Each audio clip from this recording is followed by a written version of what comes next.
Si è aperta con un minuto di silenzio dedicato a Giulia Cecchettin, la Running Red di Jesolo, evento organizzato dal comune con le pari opportunità per celebrare la giornata mondiale contro la violenza sulle donne. Un momento sentito al quale hanno partecipato anche amministrazioni vicine e soprattutto tantissime persone di tutte le età. A 24 ore ormai dal ritrovamento del corpo purtroppo senza vita di Giulia, che significato assume questa giornata, questa Running Red a Jesolo? Beh, solitamente rappresenta un momento anche felice in cui poter sensibilizzare colorando di rosso le strade e la spiaggia di Jesolo sul tema della violenza sulle donne. Purtroppo quest'anno è difficile avere questo clima di festa perché capita in un momento tragico che riguarda l'ennesima vittima di violenza, quindi dedichiamo quest'anno questa edizione di Running Red proprio a Giulia Cecchettin, nella speranza che arrivi il giorno, il momento in cui Running Red sia solo un momento sportivo e non un momento per ricordare le tante vittime.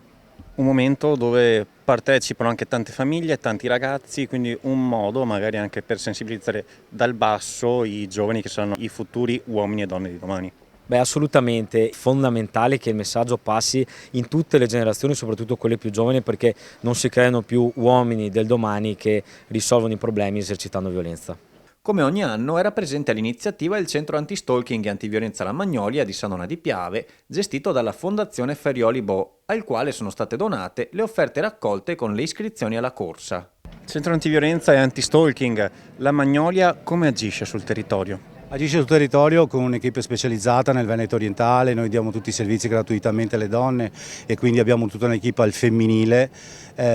composta da psicologhe, avvocate, assistenti sociali e abbiamo anche case protette per donne che vogliono uscire da situazioni di violenza. Ci si può rivolgere a noi 24 ore su 24,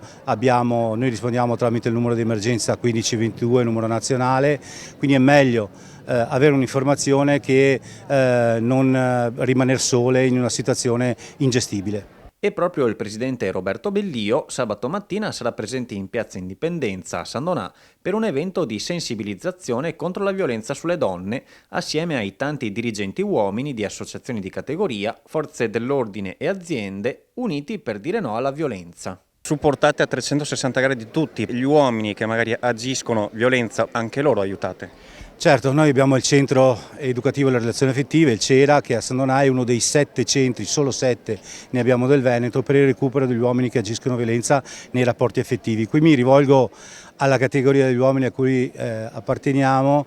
dicendo che se avete problemi, vi sentite in una situazione di disagio e non capite come gestire il vostro rapporto con la vostra partner, con la vostra compagna, prima di giungere alla violenza, rivolgeteci a noi, venite da noi al CERA e vedete che troverete un'equipe specializzata che vi aiuterà a capire come gestire queste emozioni prima che queste emozioni diventino violenza.